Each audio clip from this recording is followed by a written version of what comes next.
In the heart of the Emerald Glade, a peaceful jungle where the ferns touched the sky and the sun dappled the forest floor, lived a small, clever rabbit named Rinku, whose gentle demeanor belied a wonderfully inventive mind. He was a central figure in his community, known not for his speed or size, but for a thoughtful nature that made him a quiet hero, always the first to offer a clever solution or a gentle word when things went awry for his neighbors.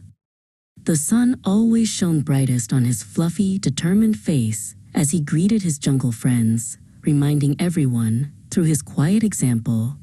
that even the smallest creature had an important and essential role to play in the jungle's intricate tapestry of life. Despite his frequent helpfulness, the larger, stronger residents of the glade, such as the stoic rhinoceroses and the tall, elegant giraffes, often overlooked Rinku's intelligence, dismissing his earnest suggestions with a proud snort, believing that only brute force could solve the true difficulties of the wild. They mistook his small stature for fundamental weakness, failing to grasp that the quiet, thoughtful mind housed within his tiny frame could outmaneuver the most powerful muscles or the sharpest horns, a critical and important lesson the jungle was soon to learn in the harsh, unforgiving light of a difficult and changing season. The peaceful routine and lush abundance of the Emerald Glade were abruptly shattered when the great drought of summer descended, baking the earth until it cracked like old porcelain and cruelly stealing the sweet moisture from the air, leaving the once lush leaves brittle, dry, and brown. Day after day, the sun beat down relentlessly from the hazy sky, turning the winding river into a mere trickle of mud and shrinking the many scattered waterholes into dusty, empty pits, a terrifying and desperate change that caused a palpable anxiety and tension to spread among the creatures who depended on the cool, fresh water for their very survival.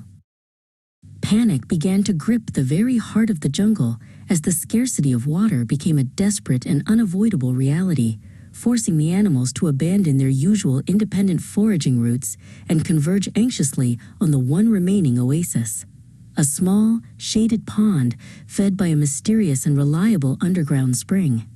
This pond, though still wet, was visibly dwindling fast. The usual camaraderie gave way to mistrust and growing fear, with every animal eyeing the others nervously, knowing that the most essential element of life was now a finite resource, a circumstance that tested the very fabric of their cooperative and shared existence.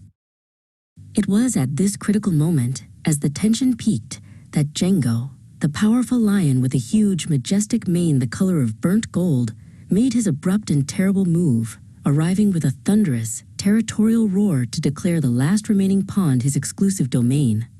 This was a selfish, tyrannical act driven by a pride that refused to share even a single necessary drop with his parched, pleading community. He stationed himself regally and defiantly by the muddy bank, his eyes flashing with ownership and warning, daring any thirsty creature to approach the water he now viewed as his personal possession, a domineering display of power that instantly turned the pond into a grim symbol of division rather than life. Predictably, the larger animals, driven by profound thirst and burning indignation, attempted to challenge the arrogant lion, first with booming, frustrated protests, then with aggressive, intimidating posturing. But Django's raw, intimidating strength and terrifying presence easily kept them all at bay, escalating the crisis into a constant, tense standoff rather than a resolution. The sight of powerful elephants and bristling buffalo being forced to retreat from the pond without quenching their thirst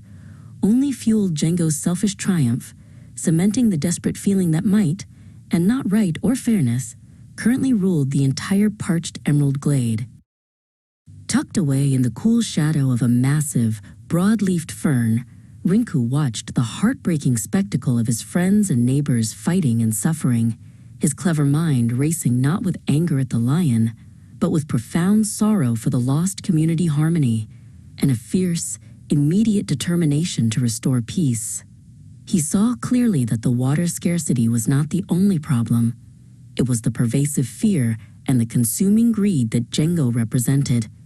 and that any direct, physical fight would only lead to injury and further scarcity, confirming his long-held belief that this complex problem required an elegant solution born of quiet wit, not a messy one born of force. As Rinku pondered the dilemma deeply, his gaze fell upon a patch of freshly dug earth, and he suddenly recalled the powerful, unexpected thunderstorm from 3 nights prior. A sudden, violent burst of rain that had fallen briefly and heavily,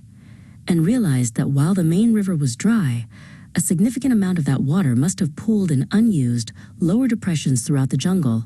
now hidden by the quick-drying mud.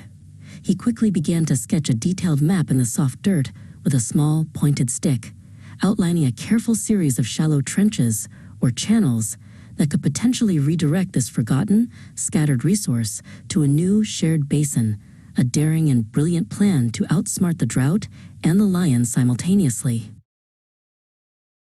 Without wasting another moment in deliberation, the diligent rabbit set his ingenious plan in motion, quietly retrieving a sharpened root and a strong, flat piece of bark to serve as his chosen tools, and began to work tirelessly and secretly under the cover of the scorching afternoon sun, unnoticed by the bickering, preoccupied animals. His small, tireless paws moved with incredible speed and surprising precision, carefully carving the first delicate trench into the hard-packed earth, a humble effort that looked laughably insignificant next to the lion's grand, public declarations, but which carried the quiet, powerful promise of salvation for the entire desperate community. Rinku was carefully lining a section of his newly dug channel with small, smooth stones to keep the dirt from collapsing. A huge rhinoceros lumbered past, stopped dead in its tracks, and watched the rabbit's frantic, dirt-kicking efforts with utter and complete incomprehension. The enormous animal immediately scoffed at the ridiculous sight of such a tiny creature attempting such a colossal engineering task. The rhinoceros dismissively shook his massive head and muttered loudly about foolish, unnecessary distractions, entirely missing the genius of the rabbit's design, and then ambled off abruptly to resume his fruitless vigil near Django's fiercely guarded pond. Rinku paid no mind whatsoever to the constant scoffing and questioning, his focus absolute and unwavering, as he worked the entirety of the night by the soft light of the moon, connecting the final, critical segments of the channels until the path was complete, a series of hidden veins drawing the pooled rainwater from its neglected pockets toward a deep, previously dry hollow. Just before the first light of dawn broke over the horizon, a thrilling sight rewarded his hard work. A quiet, steady trickle of clear water began to flow, growing stronger as it faithfully followed his carefully crafted route. A silent, humble river that was slowly but surely filling the new, secret pond. The sun rose, casting long shadows across the glade. The thirsty animals awoke to the astonishing discovery of a second, beautiful pond tucked neatly away in a shaded grove, already half full of clean, clear, fresh water that seemed to appear by pure magic, causing an immediate, collective burst of joyous relief throughout the entire parched jungle. The animals, led by a delighted troop of fast monkeys and cautious, grateful gazelles, rushed to the new banks, sipping gratefully and without argument, realizing instinctively that this water was a communal gift, freely given, and a source that was large enough for all of them to share in wonderful peace. Django, still standing guard over his dusty, shrinking puddle with a fading, fierce pride, soon noticed the profound and unusual silence where the previous fighting and complaining had been, and watched, puzzled, as the entire jungle community happily congregated elsewhere, enjoying a feast of water he hadn't known existed.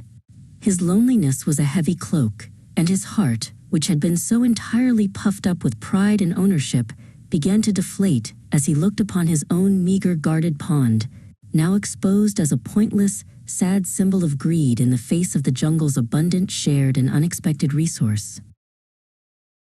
Humbled to his core by the unexpected, moving display of unity and the sheer, undeniable brilliance of the rabbit's solution, Django slowly walked away from his empty triumph and approached Rinku,